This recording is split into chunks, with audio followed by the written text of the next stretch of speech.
Melanjutkan dari kisah sebelumnya. Perfect World Bab 46. Setelah pertempuran singkat, Desa Batu kini mempersiapkan bekal makanan sebanyak-banyaknya. Setelah mendapat pesan peringatan dari pohon Dewa Willow, desa kini menjadi sibuk dan ramai. Lebih dari 100 mayat binatang gunung tergeletak di tengah jalan.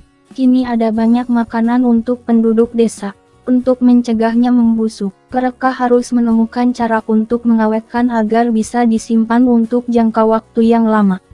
Hati mereka sama sekali tidak tenang, karena mereka dengan sungguh-sungguh bersiap untuk bencana yang akan segera terjadi.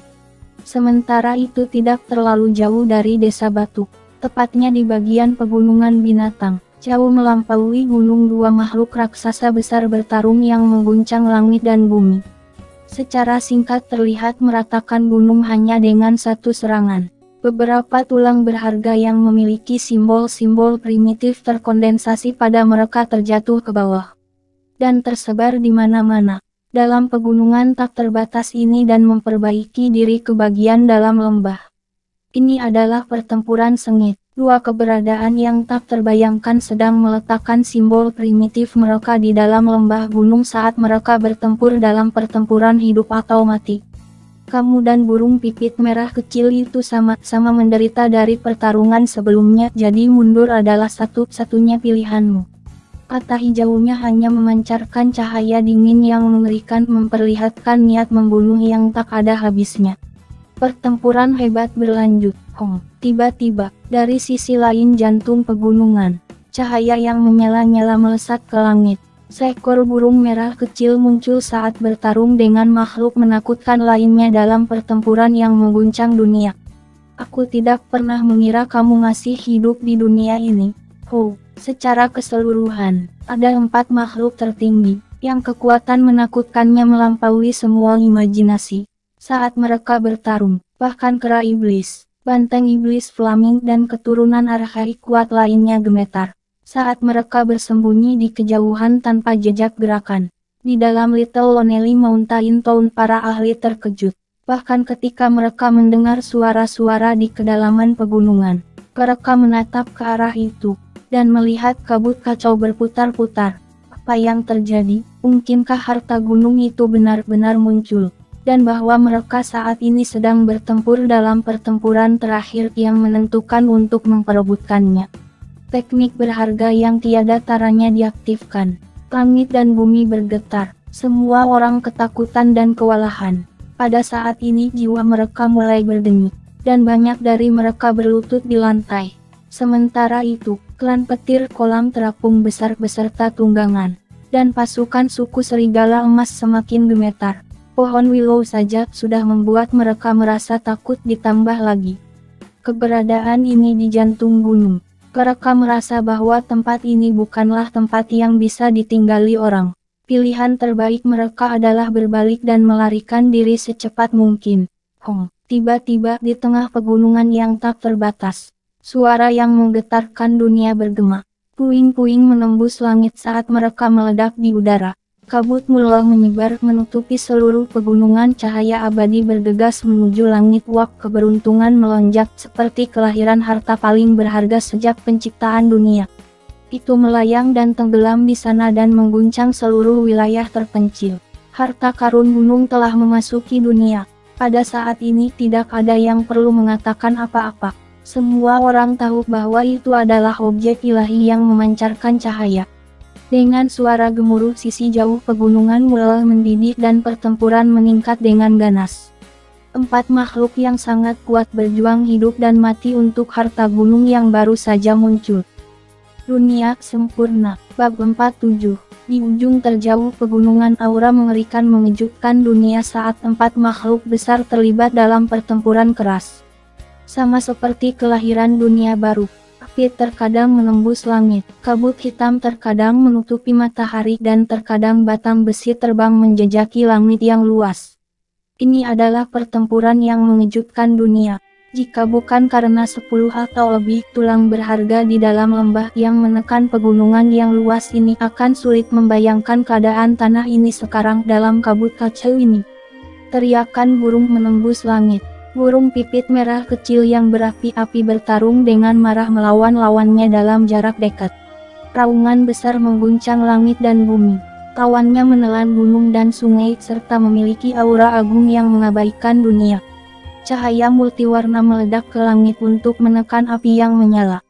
Tawan burung pipit merah kecil adalah burung besar yang terdengar seperti binatang buas. Sayapnya yang besar menutupi langit dan seperti awan hitam ia menyembunyikan langit. Tiba-tiba meredupkan api merah dengan jumlah yang besar. Sepasang cakar besar meluncur ke bawah dalam upaya untuk meraih burung pipit merah kecil. Dalam kabut ini teriakan burung menembus 9 langit. Burung pipit merah kecil yang berapi-api bertarung dengan marah melawan lawannya dalam jarak dekat. Itu mengendalikan api merah yang menembus langit untuk memasak setengah dari langit dalam panas yang terkuras. Keduanya memadukan pukulan dengan mengubah tenaga alam menjadi serangan. Setiap kali keduanya bertabrakan langit akan terbelah dan aura mereka akan menyebar. Cahaya multiwarna dilepaskan dan uap tajam menembus udara. Artefak yang muncul terombang-ambing di udara, namun keempat makhluk besar itu tidak langsung menguasainya dan malah fokus untuk menjaga lawan mereka. Dengan 4 makhluk ini di sini tidak ada makhluk hidup lain yang berani mendekat. Bahkan keturunan arkaik seperti kera iblis dan banteng iblis berapi hanya bisa menggigil kedinginan. Mereka berlindung jauh dan takut mendekat. Sementara itu di Stone Village pohon willow yang menjulang tinggi berdiri di sana dengan satu cabangnya yang bergoyang. Meskipun penduduk desa berdebar-debar, mereka tidak seperti para ahli dari dunia luar yang jiwanya gemetar. Jelas mereka menerima beberapa perlindungan. Pertempuran besar sedang terjadi di tengah pegunungan. Kami benar-benar tidak memiliki cara untuk mengetahui makhluk ilahi seperti apa yang menyebabkan pertempuran yang begitu hebat. Si Fei Jiao dan si Linghu khawatir. Keduanya menjadi cemas dan ketakutan memikirkan berapa lama pertempuran yang mengerikan ini akan berlanjut. Tiba-tiba teriakan burung yang nyaring bergema di langit dan seekor burung ganas besar yang tertutup sisik hijau lebat muncul. Yaitu bibi elang sisik hijau. Penampilannya berubah. Sayap hijaunya menjadi sayap perak. Si kecil menatap langit dengan heran. Seseorang dapat dengan jelas merasakan bahwa auranya menjadi lebih menakutkan dan kekuatannya jauh melebihi sebelumnya. Saat ini burung ganas ini sangat gelisah. Dia melarikan diri dari pegunungan karena pertempuran itu terlalu menakutkan. Meski menyegel dirinya sendiri, jiwanya masih gemetar. Bibi elang, jangan keluar lagi. Tinggallah di desa ini untuk sementara waktu. Si kecil berjalan ke depan. Elang sisik hijau mengangguk karena niat awalnya adalah untuk menghindari bencana. Pertempuran putus asa masih berlanjut di pegunungan. Pertempuran ini secara tak terduga berlangsung selama beberapa hari tanpa tanda-tanda akan berhenti.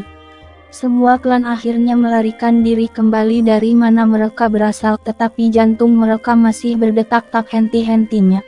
Meskipun jarak mereka sudah sangat jauh, di ujung pegunungan yang tak terbatas objek suci putih murni sedang diperebutkan di antara 4 makhluk tertinggi ini. Pertarungan sengit mereka tidak pernah berhenti. Mereka mencoba merebut dan meraih benda suci itu. Dunia Sempurna Bab 48. Di dalam tanah yang luas dan sunyi ini, kekacauan total bergejolak di antara gunung-gunung yang tinggi dan tumbuh-tumbuhan.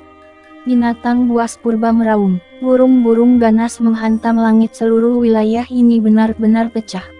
Beberapa banjir binatang terjadi. Seekor banteng mengaum dan suaranya bergema dalam jarak 100 li. Ini adalah Flaming Devil Bull, yang pernah bertarung dengan emas Suani. Keempat kuku kakinya dilalap api, dan seluruh tubuhnya bermandikan cahaya yang menyala-nyala. Dengan bulu merahnya yang halus berkelip-kelip dalam cahaya merah, ia dengan cepat berlari ke kejauhan diikuti banyak binatang buas lainnya di belakang. Banyak desa yang hancur akibat banjir binatang ini. Ini adalah bencana mutlak. Sebuah desa musnah oleh banjir binatang dalam sekejap mata, dan tidak ada satu pun yang selamat. Skenario yang sama juga terjadi di banyak daerah lain. Dalam waktu singkat, 7 hingga 8 desa di daerah terluar dari pegunungan yang tak terbatas langsung diratakan dan hanya genangan darah besar yang tersisa. Kekacauan terjadi di Little Lonely Mountain Town saat orang-orang melarikan diri ke segala arah. Mereka tidak punya tempat untuk melarikan diri setelah desa mereka tenggelam dalam banjir binatang buas. Mengapa surga harus menghukum kita seperti itu? Teriak para tetua ke langit dengan marah. Ayah, selamatkan aku, anak-anak menangis ketakutan. Semua orang tenggelam dalam kepanikan, sementara itu di desa Batu Pohon Willow tidak bersuara. Cabang lembut melindungi seluruh desa dalam lingkaran cahaya lembut. Meskipun banjir binatang buas melonjak di luar, seakan mereka tinggal jauh dari tempat ini. Mungkin ini adalah satu-satunya tempat yang dihindari malapetaka umat manusia berada dalam situasi yang mengerikan. Saya hanya bisa membayangkan berapa banyak orang yang meninggal dalam bencana ini.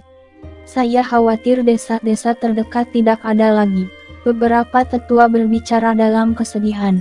Berjuang di tanah terpencil ini bersama-sama, mereka bersimpati dengan semua orang dalam bencana ini.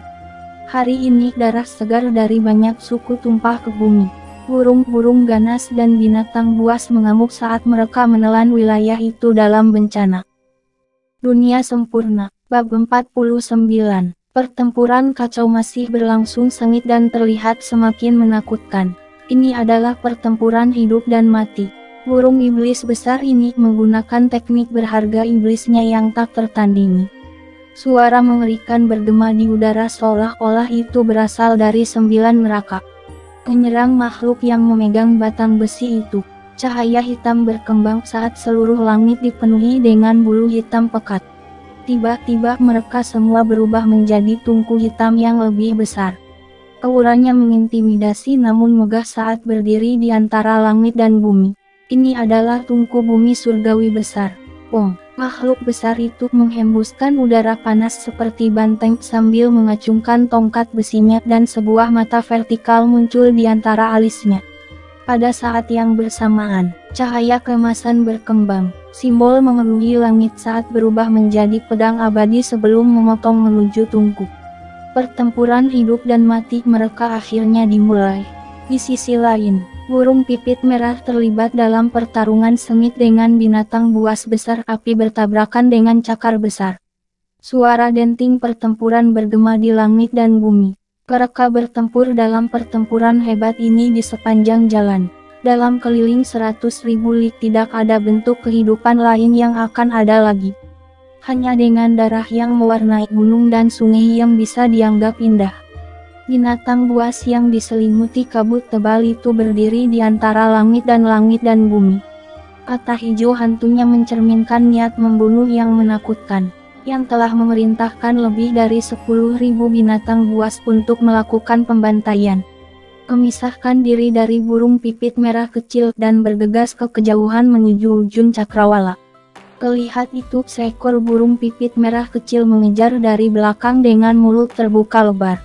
Itu menyemburkan cahaya multiwarna yang terbentuk menjadi api surgawi ilahi. Dari dalam api muncul pedang merah abadi yang menebas ke arah binatang buas itu. Sayangnya itu tidak bisa tepat waktu.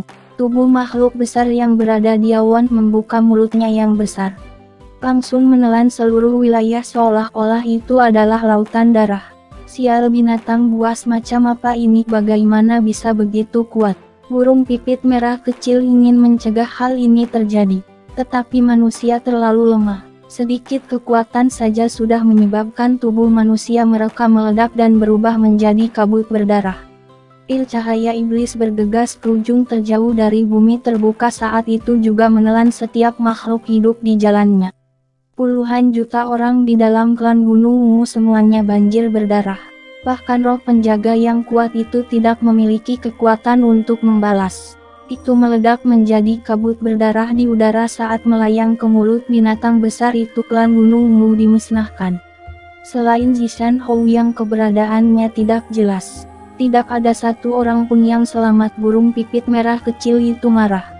Ia mencoba melakukan yang terbaik untuk mencegah kerusakan pada orang-orang yang tidak bersalah ini, namun makhluk ganas dan kejam itu tidak begitu teliti. Itu menelan lebih dari 10 juta orang utuh. dalam jarak 100.000 lig, baik itu manusia atau makhluk lain, selama mereka membentuk suku atau klan tidak akan ada satupun yang tersisa. Aku akan membersihkan mereka semua. 4 makhluk paling kuat berjuang untuk supremasi. 2 dari mereka gila memerintahkan binatang untuk meratakan bumi dan mengubah wilayah menjadi debu. Ini adalah situasi yang mana lingkungannya keji dan jahat. Binatang buas membanjiri tanah, burung menutupi langit, dan serangga beracun bersembunyi di dalam hutan. Demi kelangsungan hidup mereka harus terus melawan dan berjuang. Tragedi mengerikan hari ini terjadi di setiap wilayah. Dunia sempurna. Bab 50. Saat ini di Desa Batu para penduduk merasa kebingungan, lingkungan sekitar seolah-olah asing bagi mereka. Tempat macam apa ini? Tak seorang pun dari Stone Village tahu karena mereka semua menatap kosong. Bagaimana mereka bisa tiba-tiba meninggalkan tanah tandus dan pegunungan itu? Si kecil melihat ke kiri dan ke kanan di dalam kabut yang berkabut, dan apa yang tampak seperti dunia yang kacau muncul di luar Stone Village. Pohon willow yang tebal mendarah daging di pintu masuk desa. Kulit pohon willow tua yang hitam hangus terbelah dan cabang tunggalnya tidak lagi tampak lembut dan memikat, itu hanya memancarkan cahaya redup. Apa yang dilihat penduduk desa di depan mereka membuat mereka ketakutan. Banjir binatang buas mengalir melalui pegunungan yang tak berujung dan mereka tiba-tiba melepaskan diri dari tanah gunung. Di mana mereka berakhir? Semua orang berdiri di depan pohon willow dan berdoa dengan khusyuk. Dewa Willow menggunakan teknik tertinggi untuk membantu kita menghindari bencana, kata kepala si Yunfeng. Di mana mereka tidak penting. Yang paling penting adalah mereka semua masih hidup. Jangan bingung, kami menyiapkan cukup dendeng kacang-kacangan, biji-bijian, dan sayuran kering yang cukup untuk beberapa bulan. Seorang tetua desa berkata, betul sekali. Selama kita menunggu dengan sabar di bawah perlindungan Dewa Willow, kita tidak akan menghadapi masalah apapun. Si Lingbung menambahkan, semua orang mulai tenang dan tidak lagi khawatir. Dalam sekejap 2 bulan berlalu, matahari ditangguhkan di langit. Meskipun agak mencolok, semua orang masih sangat bersemangat. Mereka terus menatap ke arah itu. Saat mereka bersorak, mereka akhirnya melarikan diri dari penjara itu dan tiba di bumi besar lagi. Sekelompok anak-anak tidak bisa menunggu lebih lama lagi. Mereka berteriak keras saat mereka bergegas keluar dari desa. Mereka dengan rakus menghirup aroma tanaman dan udara segar saat mereka melompat-lompat. Ada yang salah. Ini bukan hutan di luar desa kami. Ermeng tercengang. Apa yang ada di depannya sekarang benar-benar berbeda dari apa yang dia alami sebagai seorang anak. Sungguh pemandangan yang indah. Sekelompok anak-anak terkejut ketika mereka menatap dengan takjub. Orang dewasa semua tercengang juga. Ketika mereka keluar dari dalam ruang aneh, apa yang ada di depan mata mereka bukanlah hutan yang mereka kenal selama lebih dari 10 tahun, tetapi hutan yang sama sekali berbeda. Mereka terkejut bahwa mereka tiba di tempat yang begitu indah. Elang sisik hijau muncul dan mengepakkan sayap peraknya yang besar membawa beberapa ikan segar. Ketiga tukik dengan riang bergegas untuk menikmati makanan lezat mereka. Si Yunfeng terkejut dan dengan cepat mengikuti. Dia memegang seekor ikan besar dan membalikannya beberapa kali dan dengan khawatir berkata, ini sebenarnya ikan kumis naga asli. Yang benar-benar berkualitas tinggi pada saat itu. Ini tentu barang berharga. Mereka mengandung banyak esensi spiritual, jadi jika kita memakannya untuk waktu yang lama, kekuatan kita akan meningkat dan tulang serta otot kita akan tumbuh kuat juga. Ini akan sangat bermanfaat bagi anak-anak kita. Sekelompok anak-anak mendengar semuanya dan segera berteriak saat mereka menyerbu ke arah tepi sungai. Pemandangan di luar desa sangat berubah. Setelah keterkejutan awal mereka, tidak ada penduduk desa yang frustrasi lagi karena tempat ini terlalu indah. Mereka dikelilingi oleh banyak makhluk langka dan cerdas di tanah yang indah dan berharga ini. Tiba-tiba listrik merah yang indah melesat melintasi langit. Itu segera mewarnai seluruh langit menjadi merah seperti cahaya matahari terbenam. Melihat itu si kecil segera berdiri dan bergegas. Seluruh tubuh burung pipit ini berwarna merah tua, tetapi setelah jatuh semua cahaya sucinya telah redup. Bulu merahnya menjadi gelap dan luka mengerikan memotong dadanya. Burung pipit merah ini tampak menyedihkan dan luka-lukanya sangat parah. Melihat itu si kecil si Hao tidak berani mendekat. Betapa tidak, setelah dilihat dengan cermat burung pipit merah itu adalah jenis burung phoenix yang jatuh dari langit, yang langsung membakar seluruh tanah. Seperti tungku suhu tinggi yang menakutkan. "Era kecil, apa yang terjadi padamu?" Pria kecil itu bertanya dengan tenang. Satu-satunya bagian dari burung pipit yang tidak berwarna merah adalah kedua matanya yang tergeletak di tanah.